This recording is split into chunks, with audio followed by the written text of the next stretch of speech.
Franklin D. Roosevelt.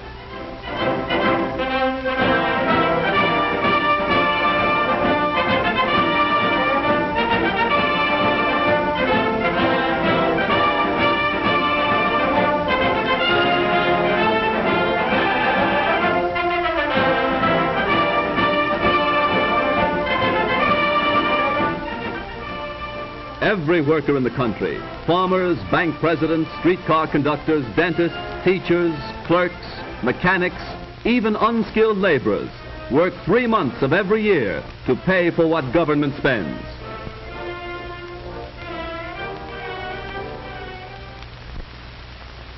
But the rich pay the taxes. Why should I worry? That's where we're fooling ourselves. Why, if government took all incomes over $5,000 a year and taxed them 100%, that would pay the cost of government for only 4 months. Everyone, whether in the factory, shop, farm, or office, pays for the cost of government. Well, suppose we do. But I am willing to pay taxes to provide national defense for my country, to see that we have an army, a navy, and airplanes strong enough to protect us against any invaders. Every American agrees that our country's defenses must be so strong that no nation would dare attack us. We don't want what has happened in Europe to happen here. Let us not forget the lesson taught by Europe's agony. We all know that England and France tried the easy way.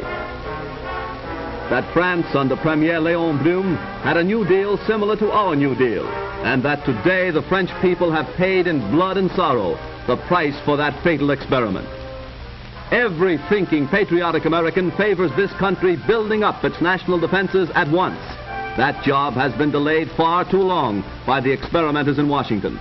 No one today disputes the need for a powerful Army, Navy, and Air Force for our national defense. For these taxes are willingly paid.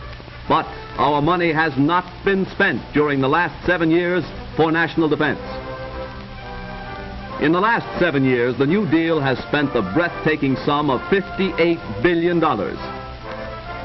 Of this total, only $6 billion and $900 million were spent on national defense.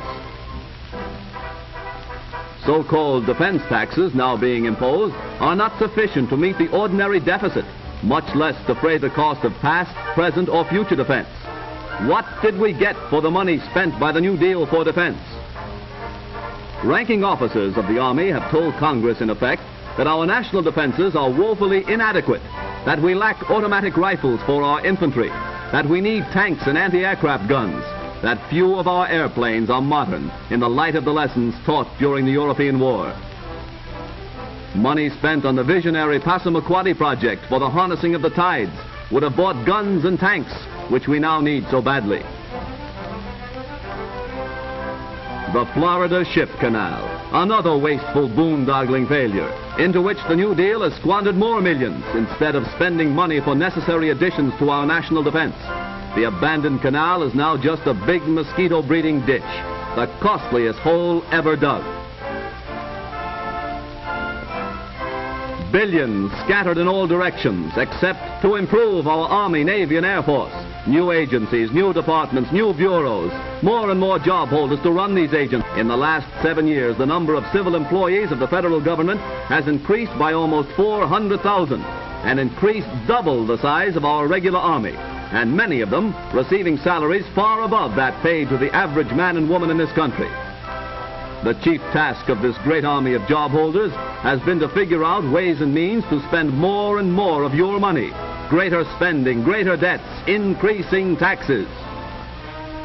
Already the national debt is at record high. In 1917, our debt was not much more than the amount we now pay in annual interest.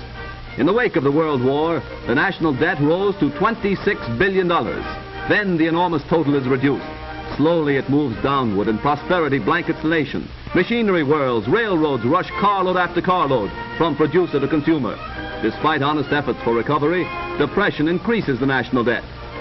The national debt rises. 1933, 22 billion, and up it goes. Down go employment and earnings.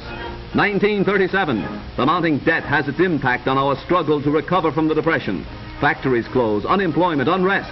But the debt continues soaring, up to $40 billion, to $45, and now on its way to $49 billion.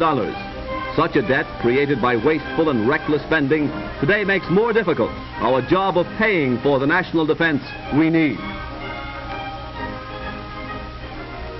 The workers' efforts create wealth and supply the money for government spending.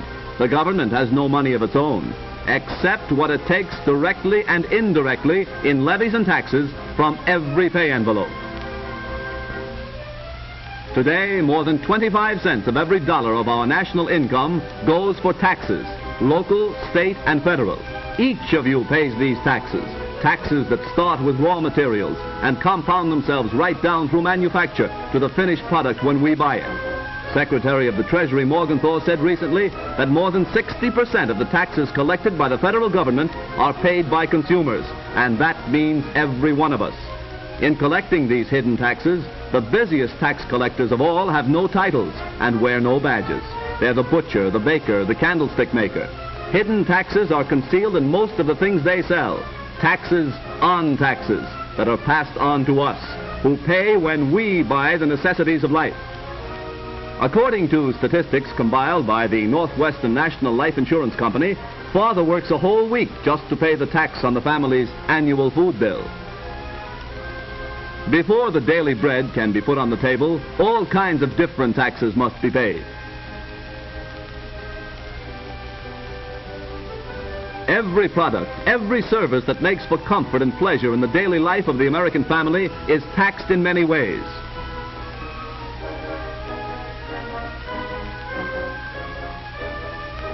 Families with a monthly income of $200 pay $26.12 a month in indirect taxes.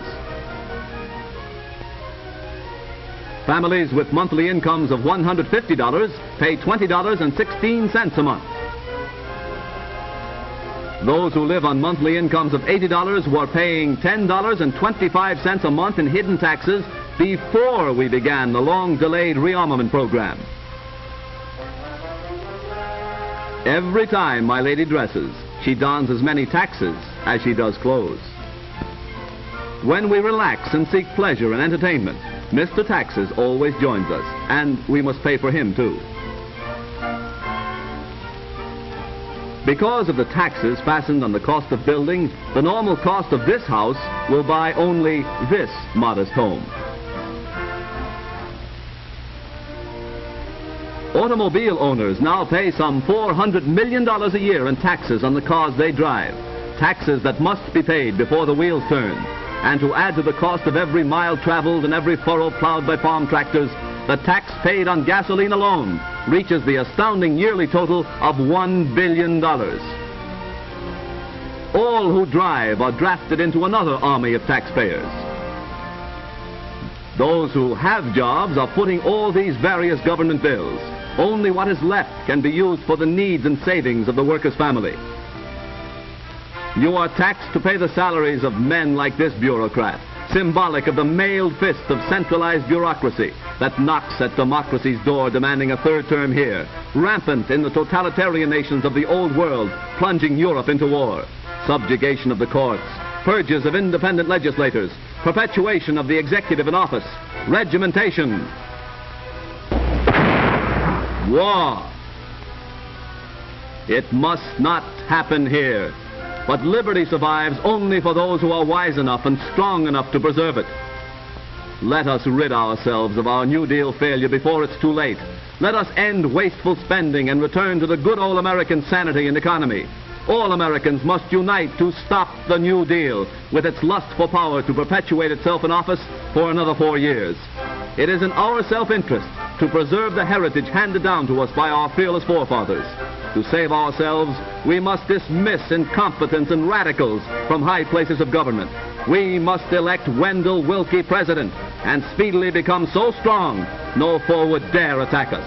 To that end, let us now dedicate ourselves in a holy crusade that government of the people, by the people, for the people, perish from the earth.